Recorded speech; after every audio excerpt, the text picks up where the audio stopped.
champion trying to break away. Very rare from Bart. Doesn't usually do that sort of thing. Usually likes coming from behind. Usually a very calculated rider. There's Tinka Juarez, the American champion from 1998. Dario Acquaroli, the Bianchi Martini rider, going through the picture as well. This is going to be a long and tough race. 2 miles up from the climb, and already Bas van Doren on the descent now. The number 3 rider in the World Cup, leading out from Cadel Evans, the number 1 rider, with the number 4 rider, C.Sauser, in 3rd spot. And Raul Paulison bringing up the quartet here, the American Eagle rider. And like in the women's race, a small group breaking away. Must have been that climb. And being chased now by Dario Acquaroli. Got a very strange position on the bike. Always so hunched up with Jerome Ciotti there. That looks like Patrick Tolhoek and Miguel Martinez at the back of that foursome. This race already strung out now. Jan-Erik Ostergaard there as well. Tinka Juarez kept his position up the climb. He's a very, very good climber, Tinka. Raced here at Big Bear so often before. This is a permanent sight on the American circuit. And it looks like this threesomes, they've dropped Raul Paulison. And it looks like Jerome Ciotti has taken over from Paulison with Dario Acquaroli there. Miguel Martinez, unusually in a lowly position for him. Patrick Tolhoek, the ex-Tour de France rider, switched over to mountain bikes in 1996. Weekend here this far, going 1-2 for the women. His teammate leading out over the line. Cadel Evans on his tail with his teammate C.Sauser there as well. Once again, Bas van Doren is at the head of the pack. The Dutchman has hit an incredible run of form, and the ploy of missing the 2nd round in Sydney has done much for his physique. After winning the last race in Plymouth from the front, the onus is on the Volvo Cannondale pair of Evans and C.Sauser to keep him in their sights. Jerome Ciotti is making a welcome return after illness, and the rest has clearly done him good. Miguel Martinez, meanwhile, is struggling to stay in touch. Perhaps the altitude is an important factor with the little man. On the 3rd lap, Van Doren punctures, leaving C.Sauser and Evans clear. By the end of that lap, they lead the field by close to a minute, while Van Doren has slipped to 5th beside B1 teammate Patrick Tolhoek. We rejoin the race on lap 4.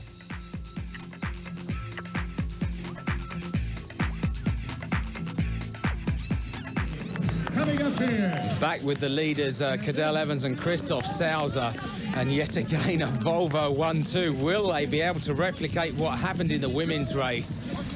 I'm sure C.Sauser will want to win this, though. He's never won a World Cup race. He was 2nd at Plymouth in the last round. And I don't think team orders will prevent him from trying, I'm sure. But Jerome Ciotti at the moment in 3rd spot, chasing hard these 2 riders. But I'm sure they're working very hard together. There's still a long way to go. And this climb is brutal. The heat, about 80 degrees as well. Bas van Doren, after puncturing, is coming back very well indeed. He's changed his puncher so quickly.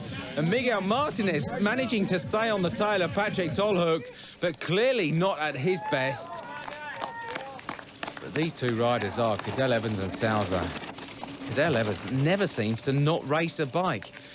He races the summer season in Europe and America on mountain bikes, then goes back to Australia and races there as well. But it looks like Jan-Erik Ostergaard, number 82, now flying through the field.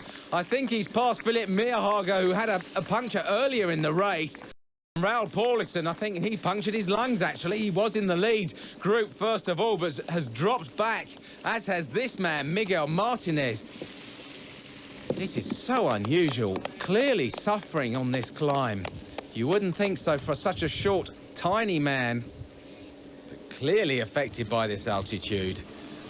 So unfortunate for Martinez, because he was beginning to give Cadel Evans a run for his money. Bettered him at Plymouth in the last round, but not here at Big Bear.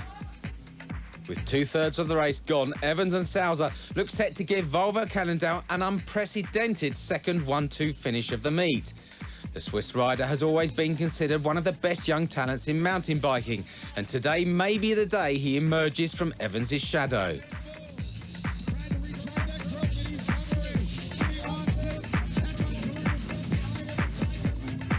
They are not home and dry, though. Bas van Doren charges again and overtakes Jerome Ciotti into third spot.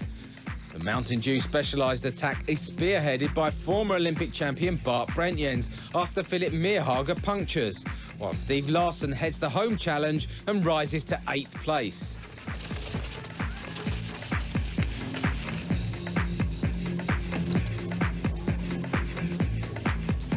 The course, though not technical, is demanding on man and machine, and the heat and altitude start to take their toll on the back markers.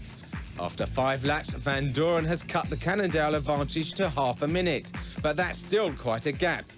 We rejoin the race on the final lap.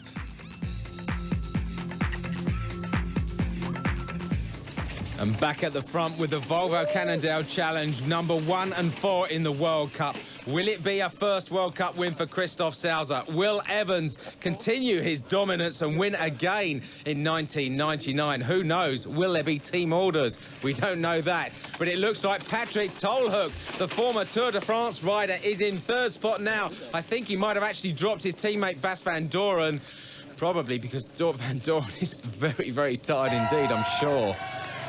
But it looks like Sauser has broken away from Cadel Evans. My word, what a good ride from this young man. Second in the Espoirs World Championships in 1998, ahead of his teammate Cadel Evans there, who was 4th. He's got a gap of about 100 metres, and Evans trying desperately to get back on the tail of Sauser, but I don't think he's going to do it. It looks like C.Sauser may be coming through for his first World Cup win. I'm pretty sure he's going to win this race. He looks a happy man now. The tall, angular rider has ridden very well here at Big Bear, and I think he's going to take this win. What a day for Volvo Cannondale. My word, a 1-2 in the women's, and it's going to be a 1-2 in the men's. A brilliant ride from C.Sauser. Oh, my word. I'm sure his team manager, Charlie Livermore, will be very happy about this. And that's Charlie there in the hat, a 1-2 again. It works out very well. I mean, if you win, everything is good. Yeah, Bas van Doren had bad luck, and we tried to keep the speed up, and he came closer again. Yeah, all what he had to do is good work, and then in the final lap, everybody would like to win. And I attacked at the last climb, so Cadel couldn't keep my speed up, and it was finally the downhill, and I didn't lose this gap again. With Evans second, Cannondale joy was complete.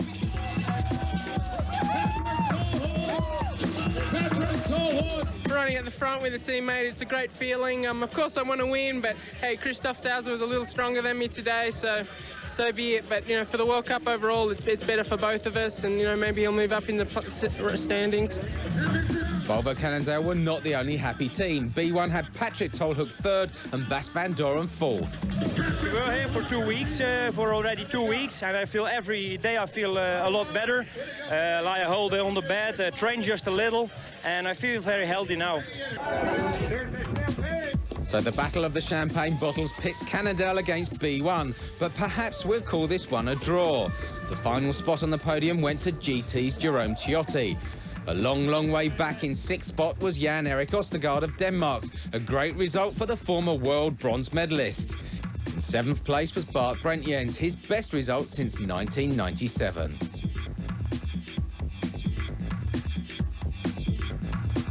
Meanwhile, Cadel Evans collects 2 more jerseys, one as top under-23 rider and a nice blue one as best overall. With Martinez winding up 13th, he must now be red-hot favourite for the overall title, while the Frenchman faces a big challenge from Sauser and Van Doren for second. Meerhager finished 21st thanks to his deflating tyres, while Volle's appalling form continues. He was 42nd. Volvo Cannondale have almost 3 times as many points as the second-place team, the distant but determined B1. Mountain Dew specialised downhillers used up most of the team's good fortune in Big Bear, and they dropped to 3rd. Caroline Alexander's podium spot and Roald Paulison's 8th place helps American Eagle up to 7th, while Paula Petzo's withdrawal sends Gary Fisher-Saab in the opposite direction.